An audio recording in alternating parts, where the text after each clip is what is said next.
Welcome to Neurodivergent Faith, a podcast to help you navigate the beautiful and complicated intersection of neurodivergence and Christian faith and practice. My name's Josh Davis. I'm autistic, ADHD, a spiritual director, and an ordained pastor. And I'm delighted to have you join me as we explore the unique ways neurodivergent people experience God, worship, community, and scripture, along with special interests, sensory and attention differences, social and communication challenges, and much more. Well, hello everyone, and welcome back to Neurodivergent Faith. I'm really glad that you've joined us again.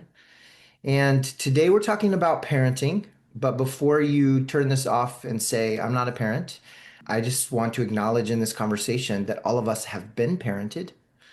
And many of us, myself included, are in the process of reparenting ourselves, which is very important. And I think you'll be able to hear yourself in this conversation at some level if you're open to it. So if you're not a parent, please know that you're welcome. If you are a parent, I hope that this will be meaningful to you as well. Some of you asked for these kinds of conversations, so that's why we're having them. Today, we're going to talk about parenting neurodivergent kids and parenting neurodivergent kids as neurodivergent people ourselves, which is a unique kind of challenge, story, all of those things. So today I'm excited to have Amanda Diekman with me in this conversation. And Amanda, welcome. Thanks for joining us. Thank you. I'm really looking forward to talking about this intersection. It feels like an important part of my identity that I haven't always had a chance to share in podcasts or teaching or otherwise. So I'm really excited. So good to be here with you. And I'm curious, maybe we could just start off with, for those of the listeners who may not know your story, some may know you on Instagram as Low Demand Amanda. That's, I think, one of the first places I came in contact with you. But for those who may not know your story, how did you come to this work of PDA parenting, neurodivergent parenting? Well, I mean, I came to it the old-fashioned way by birthing neurodivergent children, but definitely didn't know that that's what was happening at the time. I am parent to 3 children who are now 13, 11, and 9. But when they were born, all 3 of them, until my middle child turned 6, we were mostly working with the standard parenting playbook. I was really focused on being the best parent I could be. That both comes out of my own deep sense of desire and calling to parent since I was very, very little. And also my autistic perfectionism, which has been a protection system that's kept me safe. Like I can't be hurt if I'm perfect. And if I get all the rules, if I get them all right, then no one will know how hard I'm struggling. So I just imported all of that straight into parenting. Just, I'm going to be the best version of parent I could be. I read a lot of the standard parenting books and materials, a lot of spreadsheets of sleep schedules, and there were some blips and struggles from the start that told me that I wasn't taking the standard path. I remember when my oldest was 2, he began to really struggle with what I now know is extreme sensory sensitivity and a real tactile defensiveness. But I didn't have any of that language at the time. All I knew was he would tear his clothes off the second I put them on him. It looked like OCD, like real rigid, controlling. I thought I needed to address it as like toddler meltdowns. So we did a lot of behavioral strategies around it. I did a lot of accommodating by like, I remember we would put all of his clothes into little plastic bags with the name of the day of the week on it and like line them up in his room so he knew exactly what was coming. Like I was trying, Hmm? but I would talk to friends like, is it really hard to get your kids dressed? And they're like, oh yeah, it's the worst. Like, is it taking you 2 hours? Are they ripping their fingernails off? Oof. Are they crying themselves to sleep because of the way their pajamas feel? And people are like, no. Yeah. No. So that happened. And not just that, but like that times three. Right. Every kid expressing their struggles and difficulties. And I remember we started OT pretty early on. That was like our gateway drug. So I remember asking in OT about my middle kid, do you think there might be more going on? Should we have him assessed? And we got I mean, it's almost too boring to even say it, but I just say it anyway. We got well, he makes good eye contact. He's so social. He's so sensitive. You can tell he's really feeling everything around him. He's not autistic, or he doesn't have autism, they would have said, I'm sure. Yeah. So we carried on just being neurodivergent and not knowing it. The breakdown moment for us was when my middle kid was 6, so we were 8, 6, and 4 at that era, and he went into what I now know as autistic burnout. In that process, I discovered PDA through learning about collaborative and proactive solutions, which is Ross Green's method of responding to explosive children. So in the Plan B Facebook group, I discovered PDA, and it fit him, and it fit, eventually I was able to name fit me. Uh-huh. I discovered the power of self-identification, but also decided to have a formal diagnostic process for myself. Yeah. So my middle kid was diagnosed autistic at 6, and I was diagnosed autistic at 38. And it's been almost 5 years since then. I gave myself that as a birthday present so I can remember every year how long it's been and celebrate. And we now have many, many more diagnoses than when we started. So I'll just name some of the things that we swim in so that people can, hear and know. So we have a lot of co-occurring things. So we have both PDA, autism, ADHD, Tourette's, learning differences. We have PANS pandas in the mix, which is something we can talk about, which people might consider like an acquired neurodivergence, although for us it's an overlapping with existing neurodivergence. We have gender bending and shifting pronouns that continue to shift. What else? We have ARFID. So, sometimes when you get deep into neurodivergent culture, it's like alphabet soup. But Yeah. and then we have co-occurring mental health diagnoses. So we do have a number of bits and pieces of extreme separation anxiety, phobias, generalized anxiety disorder. We've got some touches of depression that pop up here and there, and then we have OCD and bipolar. So it's quite a mix in our little crew, like all the kinds of neurodivergence. So much diversity in one family. Yeah. And every person thus reserves the right to show up entirely themselves. So just because we have it in common that we're all neurodivergent, we're all so different from each other, which I'm sure we'll talk about in great detail, is what makes parenting so hard because we trigger each other. We have Yeah. entirely different sensory needs. We express our dysregulation on each other, which then leads to hurt feelings and trauma. And it's complicated.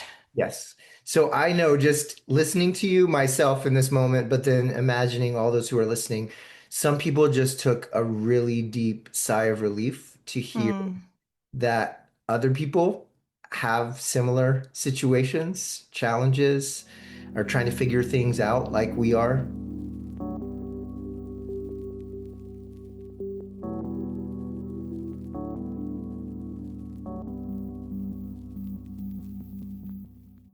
Thanks for that introduction and just giving us a snapshot into a little bit of your story. I'm curious, as a neurodivergent person yourself, how has your own awareness of your wiring shaped the way that you see demand avoidance, for example, the way that you parent your children who may have some similarities to you, but also some differences? How has your own self-awareness affected your parenting? Well, it's so both ways. So I often find that my leading edge thing I'm best at is attuning to my own children. That if we want to talk internal family systems, like my parent part is one of my most Strong managers. Yes. Yeah, exactly. It's a strong manager, very capacious, very curious and open-hearted.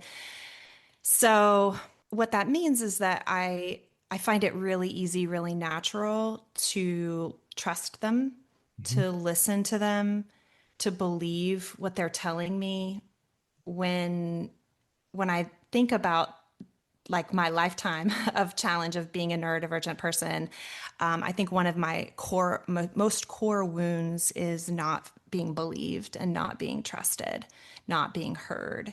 I think it's important. I want to caveat this. I think some people have experienced, and this is so valid, really substantial PTSD and primary caregiving wounds from their childhood. Mine were the much more subtle kind of just mismatch and dominant cultural assumptions blocking their ability to listen to me. I think my parents were really trying to love me and struggled to do so, or struggled to do so in a way that I could feel, Yeah. which is different than caregiving that's is so much less attuned or more intentionally painful to the child. This was like unintentionally painful to me, but it Yes. was still a very But painful. still painful. Yeah. It's real. So I remember when I would complain about being tired or being hot. And I would get a lot of, we're all tired and hot, you know, deal with it was kind of the like mode. And it's so comforting to my inner child. It's so comforting to my adult self when I am like, oh, my kid can't wear pants. And so it gets really cold in the winter. So we need to make sure we have blankets in the car so that the car seat isn't really cold when he sits down on the seat. And I'm like, oh, that's so right. It sucks to be cold. It's the worst. I Hmm. hate it. And it's such a small thing that I can do to just anticipate his sensory challenge and meet it with compassion and respect. And again, every time I do that, it helps me to strengthen my internal sense that I also deserve that. So I would say I'm learning to accommodate myself the way that I accommodate my children. I'm learning to reframe my internal narratives toward like, of course you're hot and tired, honey. That makes total sense. Why don't we sit down and rest in the shade? We don't need to be in a hurry. Hmm. Let's just let's just see if there's a way that we could cut this trip short, or maybe you have an umbrella in the car. Let's bring that so that you bring your shade with you, right? All of these little things that are every time they're just reframing that little voice in my head of like, be quiet, deal with it. Everybody's hot and tired. Yeah. It strikes me as I'm hearing you talk a couple things. One, I wonder if maybe some of the reason you developed such curious, compassionate, it sounds like self energy mixed with manager parent part energy inside yourself is because of what you experienced and because you know what it feels like to be on the other side of not being understood, not being taken seriously, not being believed. Um, Hmm. and then I also think, you know, Jesus has this statement where he says, love your neighbor as yourself. And I think some people need to hear that. Like, the way you love yourself is the way you should love your neighbor. But I think others of us need to hear actually the way you love your neighbor, or for you, the way you love your children, is also the way that you can love yourself.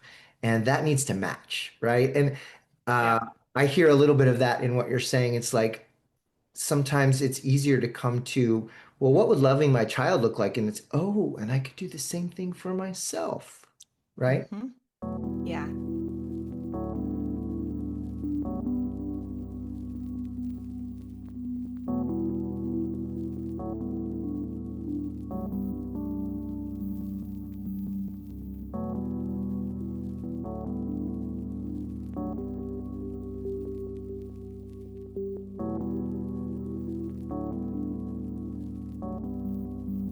And I tell parents as they're in the act of parenting, that one of the most healing things you can do for your own trauma or just your own sense of disconnect from your inner child is to allow the words you're saying to your children, like allow your inner child to listen in and like give them a little space to listen in. Yeah.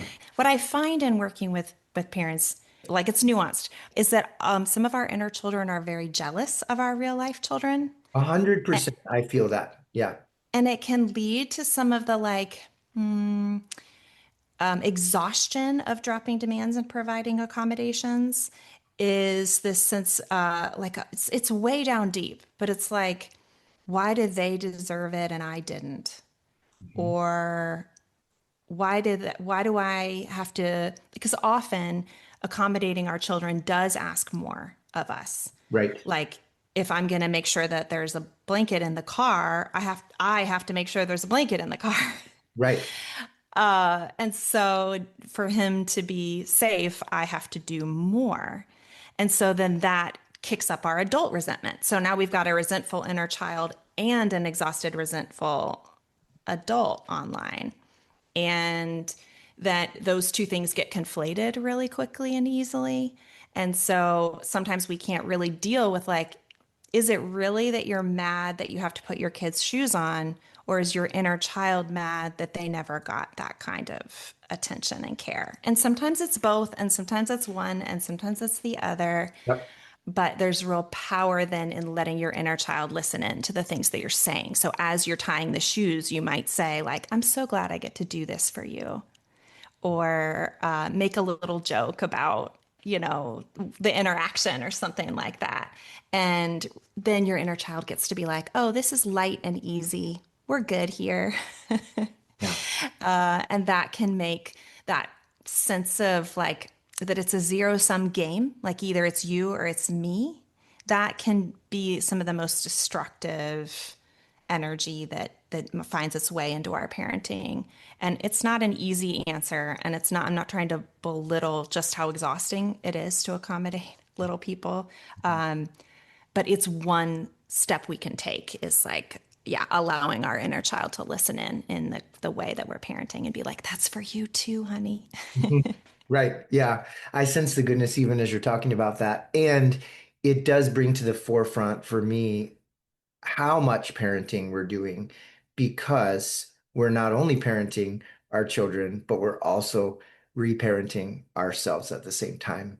And oftentimes we're seeing right before our very eyes, oh, this is what it could have been like, or this is what it could have felt like to have someone actually believe what I said, or to have someone actually think to accommodate and not just force me to fit into the way that everyone was supposed to do it. So that kind of tags into this idea that we just texted briefly about before this interview, and that is the idea of parenting trauma.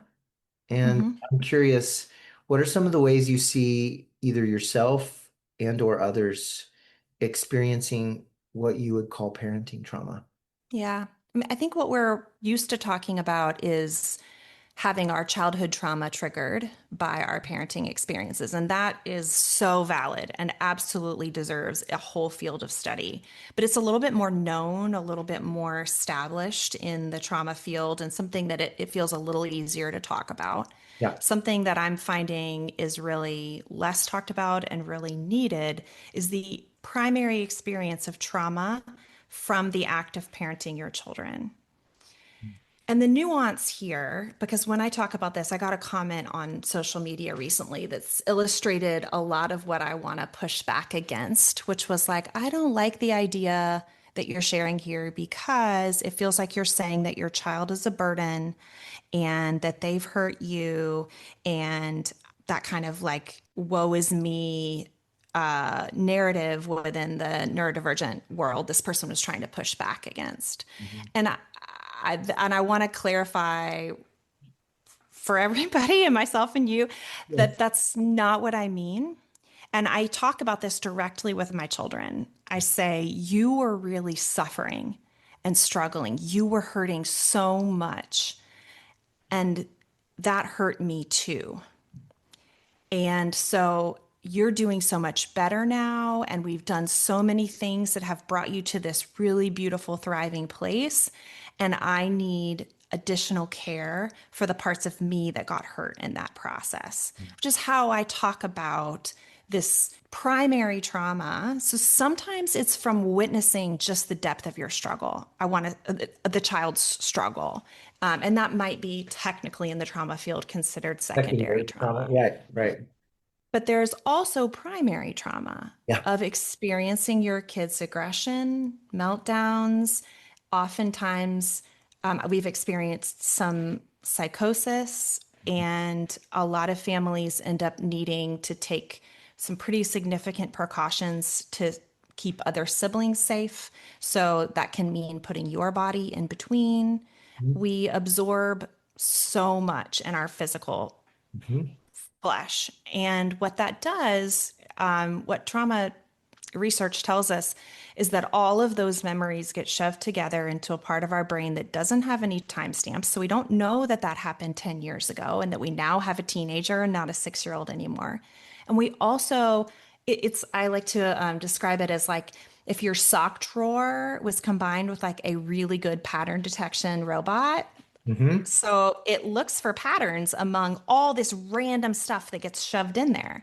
So that means for those of us who have primary parenting trauma, that the sound of our kid's voice saying, Mom, Yeah. gets encoded right next to our fear response or our hypervigilance. The smell of their shampoo, the sound of the door opening, the food that they like to eat, all of those things that for parents who haven't experienced parenting trauma are encoded with safety and love and belonging and protection can for us become encoded with threat Mhm. and with a feeling of never being safe.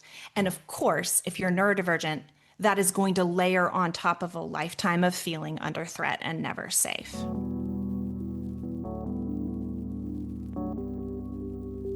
So that's the way that parenting trauma to me needs to be talked about is it's parents need spaces. They need specific trauma tools, first of all. Like trauma doesn't get better with just regular talk therapy. In Right. fact, it's counterproductive. So we need to say that to everybody. If you feel like I'm doing my best, I'm talking about it. And it can actually keep activating it to just keep talking about it. Right. So there are Exactly. other tools, there are other modalities. We can't go into those here, but yes, let's name that. Yeah.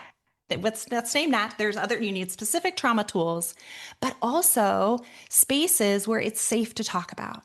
Because the reality is that when we bring this out into the world, the immediate fear is of child protective services, of people misunderstanding what we're talking about, even if it's that kind of benign, like, oh, you're blaming your child for what you went through. No, I'm not. No, Mhm. I'm not. Uh-huh. And we need safe places where people understand because I've done a lot of research in primary interviews with parents.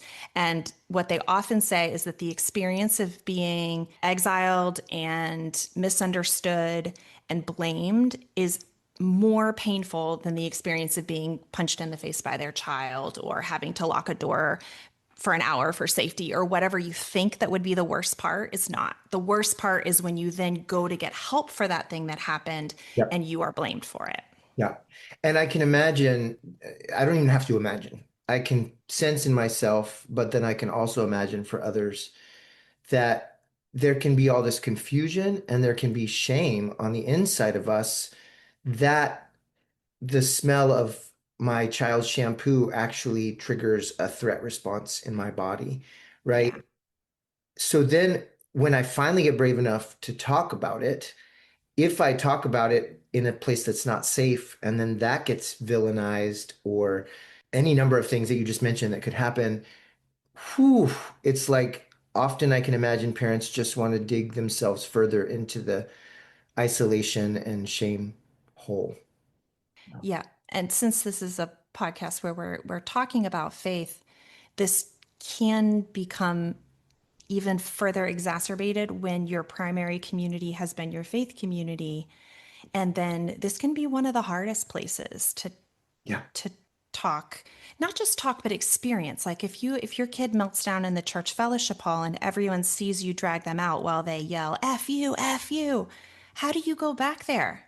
yeah, How do you talk to that 75 people who all watched? Like maybe you can have a few safe conversations, but it ends up being this public space where our worst parenting moments play out. And then, at its best, church culture will rally around you and Sure. bring you meals and be, 100 caring arms to land on. But at its worst, it ends up feeling like you're on display and no one ever talks about it and just gets shoved under the rug. And everybody knows, but no one ever says anything about it. And it becomes just another source of shame and isolation.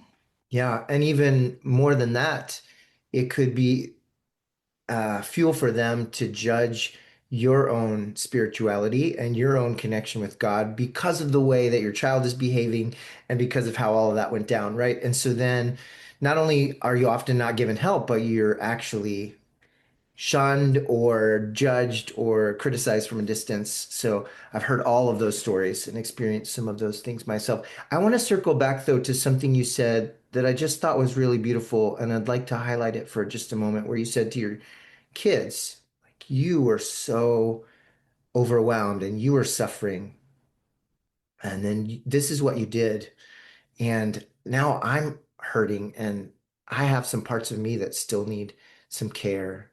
Um, as you're saying that, it's telling a fully orbed truth.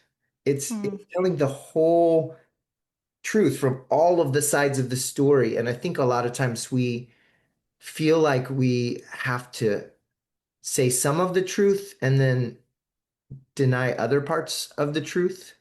And so even in some of these comments maybe that you're getting on social media, it sounds like people are saying, well, if you say my child hurt me, like all of a sudden you're blaming your children and you're playing the victim role. No, I'm actually just telling the literal truth. That's where my autism kicks in and I'm like, come on guys.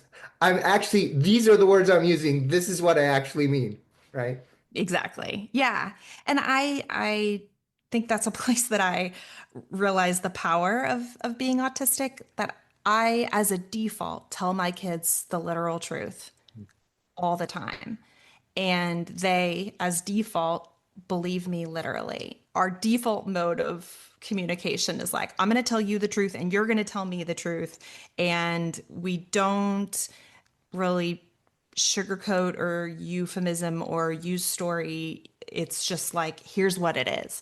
But that can strike people. I mean, even other autistic people who are just used to functioning in neurotypical worlds, like really strangely. Yeah. But I'll get a lot of like, well, what are you going to do when your kids read your book one day or something? And I'm like, well, they've always known the stories. Like, I don't tell anything before I talk to them about it. There's no like one day because we've been talking about this for years. And that doesn't mean that they very well may have all kinds of feelings about the story when they read it from my perspective and imagine that when they're adults. And I hope that I can be there for them in that experience. But it's not going to be new. Mhm. And I remember some families kind of, yeah, with talking about like sex and how do you talk to them about pornography and stuff like that. And I was like, oh, you just talk to them about it. Mhm. Like you just tell them what it is and like how it shows up on the internet or what they might notice and what they should do if they see it. And they were, yeah, again, it's like that's where my autistic brain is like, what do you mean? How do you do it? You just tell them what it is. Just like tell the truth. And there can be some real power in embracing that without masking for our kids too, for saying this default way that you're wired is good and doesn't need to change. And it can also be really freeing to say, well, how do I say this? What if I start with what are the facts? What are the core facts that I know about this situation? And then I deliver those as gently as I can. And it's like my get out of jail free card as a parent is like just stick to the facts. it's it is really freeing. It doesn't solve everything, but most of the time when I'm like, "Ooh, what do I do here? How do I tell them?" Tell them the truth as you see it, as soon as you can, with as much compassion as possible.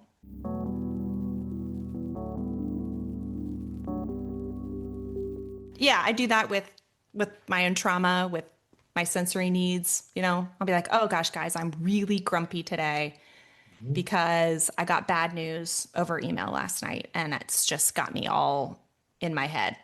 Right. And we don't have to go into all the detail. And we don't want to burden our kids with extra things that they don't need to hold, but to say the truth rather than having them guess, oh, is mom mad at me because of something I said or did or didn't say or didn't do, yeah.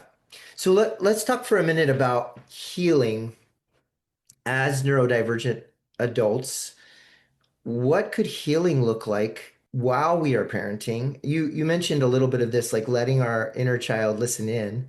I Hmm. wonder if you have any other thoughts, because we can't step away from the role, Hmm.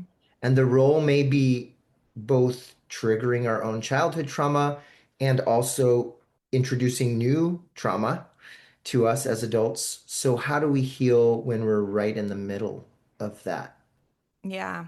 I want to give three ideas for stepping away from the role because I think there is power in that.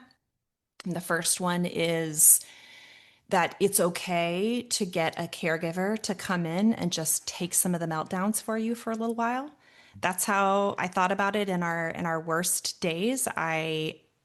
When my own trauma symptoms got to be so severe, I gave myself 30 days where I stepped out every time my kid's meltdown started because I had to get space Hmm. in order to start some of the therapies that I wanted to do. I needed a more stable nervous system. Hmm. And so that was a really difficult time. We had to have another parent or another caregiver here with me all the time. And it was worth it. It was essential. Hmm. And it wasn't something that my kid loved. Sure it made things worse for a little while, Sure. but it was an investment in me that we had to make as a family. Yeah, and your Because nervous system is really going to benefit your kids. yeah, Um, yeah. yeah, in the long run for sure, and in the short run, even there were moments. We told my kids in those days that I was getting a new job and that job was going to be caring for people in their mind and body, and I was starting with myself. Which was actually quite prophetic because I had no idea I was going to be doing this work a couple years down the road. We Really? just wanted a category for them to understand that Oh my word. I wasn't able to be primary caregiver anymore because I needed to do this healing work. And it was taking most of the day for me to do all of my various therapies for a little while. So we cast it as a job. And I remember hearing my kid swinging on the swings with one of his friends. My husband had to take a medical leave of absence in order to provide that secondary care at home. But he was swinging with his friend and he was like, "Yeah, my mom got a new job and it's about time." Oh. I was like, "It is about time. It is past time." That's exactly right. So that was really nice to overhear. So, number one, you're allowed to get more care for specifically and only for your nervous system. And the second two are things that work really well for my neurodivergent brain because I love imaginative worlds. I do really well with like make believe and pretend. So one is I pretend to be the babysitter. So when I really need a break, I put on like I don't even care about these kids. I'm getting out of here in 2 hours. I'm just making some pizza money so I can go out with my friends. And I play that role for 2 hours and I just pretend to be the babysitter. It really helps. I know it sounds ridiculous, but man, it helps. Um, and then the second is also a pretend role. I got this from a friend. She said she will pretend that she is 75 and has had a chance to teleport back in time and experience this moment with her kids one last time and try to sustain that for an hour, something like that. And so both of those have been really powerful for stepping outside of the role. I'm not me. Yeah. I'm 75-year-old me back in time. I'm the 16-year-old babysitter who could not care less. And those two, they help. Yeah. I can see that. They give a bit of distance for one, but then they also reframe and allow you to show up with a different mindset because of the imaginative work that you're doing. And actually, the mindset that you show up with really affects your experience in the moment, and it really affects your kids experience in the moment too.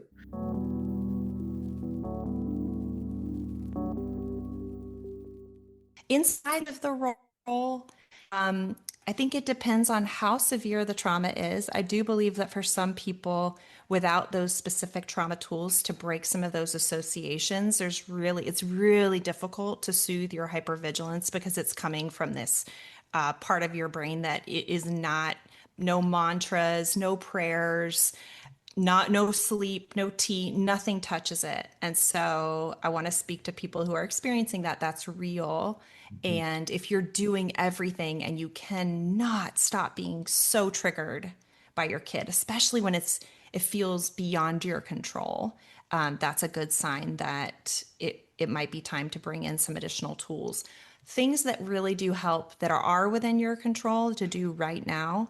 One is to introduce a small, and I mean 30 to 90-second self connection ritual at the end of a really difficult moment. So it might be a meltdown or like a really taxing accommodation that you have to make. Like maybe you're wiping your kid's butt and you really hate the smell of their poop and it like, all of your sensory stuff is kicked up. It Yep. might not necessarily be a meltdown, but some of the stuff we have to do, like it hurts you. You Yeah. don't like it.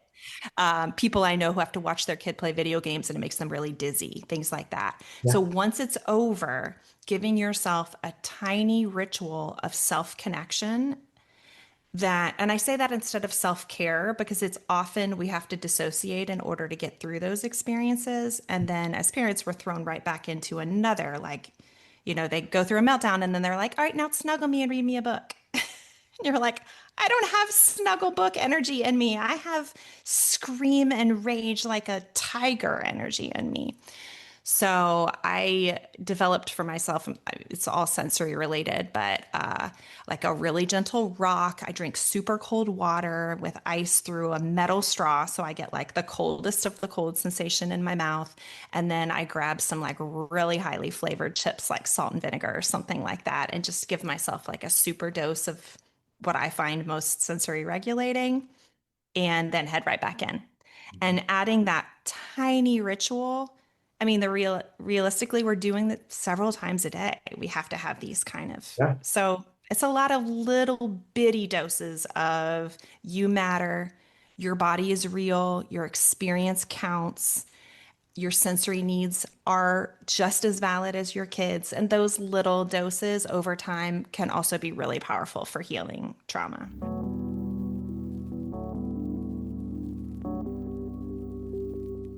That's really practical. I appreciate that.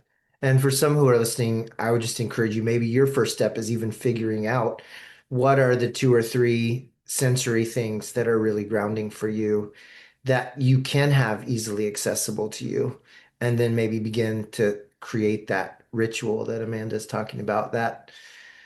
That's really practical. I like that. And it's a cue not only to your mind, but also to your body, which is really important. Because the mantras, we can say words to ourselves all day long, but if our body isn't also receiving this cue of safety and goodness and care and validation, we're just fragmenting even more. Like we're just actually driving the wedge between mind and body even further.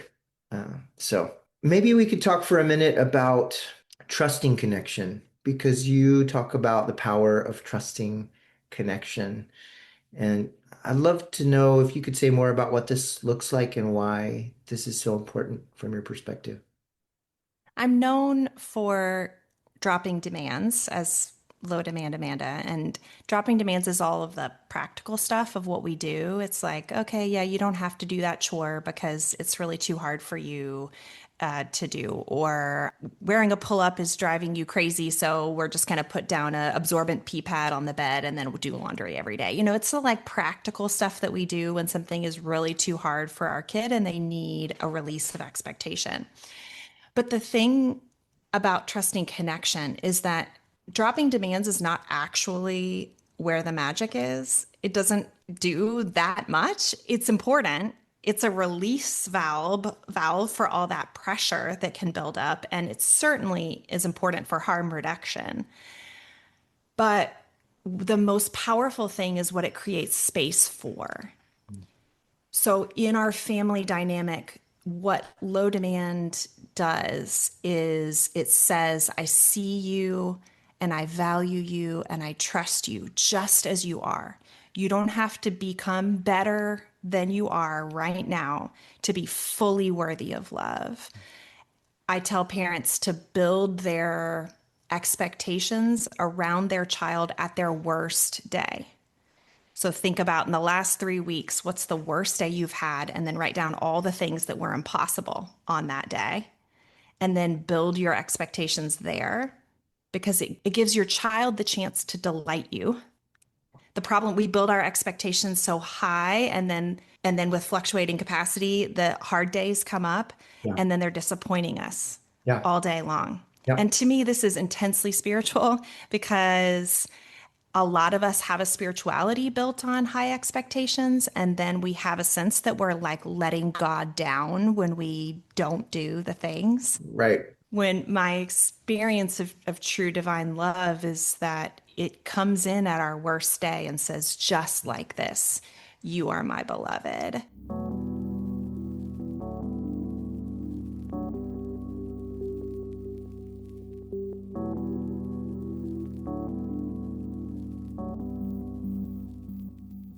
It's that kind of delight that we bring to our children at their worst, on their at their hardest day, at their lowest capacity. And that way it's also anti-ableist because it says you don't have to perform on a certain level in order to be worthy. Mhm. And then gives our kids the chance to delight us as they're like, I filled my own water bottle up today. And you're like, I can't Mhm. believe it. So trusting connection is what develops out of that relationship of mutual delight and radical acceptance. It builds into this unbreakable bond between you that says literally nothing you could do is going to make me disappointed in you. Or and that was the primary currency of my childhood and probably why this is so important to me is I wasn't spanked. I had people who were disappointed in me, and that feeling of letting them down, of like not meeting expectations, it has driven the obsessive perfectionism of the rest of my life. Yeah. And it feels so powerful to undo that in this next go around. Yeah, because even the kind of connection that you may be able to receive in that kind of economy and scenario, it's you actually know it's not connection with who you are, it's connection with your performance, with the mask. As long as you show up and meet everyone or exceed everyone's expectation, then there is connection. Everyone knows intuitively that I'm not being connected with. It's just this version of me that I can work really hard and put forward sometimes, and that gets connection. Yeah. Exactly. Yeah. Yeah. And it strikes me too, going back to what you said earlier on, it strikes me that it's impossible to have trusting connection if someone doesn't believe me Hmm. or isn't able to acknowledge that my experience is real. Yeah, exactly. The trust in the trusting connection is essential. And I see so many kids begging to be trusted. Mm. They're saying, I really hate my math teacher. And the parents are like, you don't really. They're a good teacher. They're really trying to help you. And they're like, no, I really hate my math teacher. In fact, I effing hate my math teacher and I'm never going to do my homework. And then, hey, you can't talk about your teacher that way. Go to your room. And what they're really saying is like, see how hard this is for me. Yeah. See how much I'm suffering and struggling. You don't have to throw another adult under the bus. You don't have to use any behavioral strategies. Just believe and trust that what they're telling you is so true for them. It's so powerful. It just shortcuts all that behavioral stuff. It goes right back to the source and says, I believe you. You hate your math teacher. Something is terrible for you in math class. We got to figure out what it is. Yeah. And then a little curiosity goes a long way. And you could actually learn a lot about your child. You could also learn a lot about the math teacher, perhaps. But maybe some of that is important information that you would actually want to have as a parent. Yeah. Well, I'm mindful of our time, but before we close, I'm curious. I mean, I feel like I could just keep on talking forever, but I'm curious if there's anything else that's feels alive in you that you would want to share with our listeners today. Mm.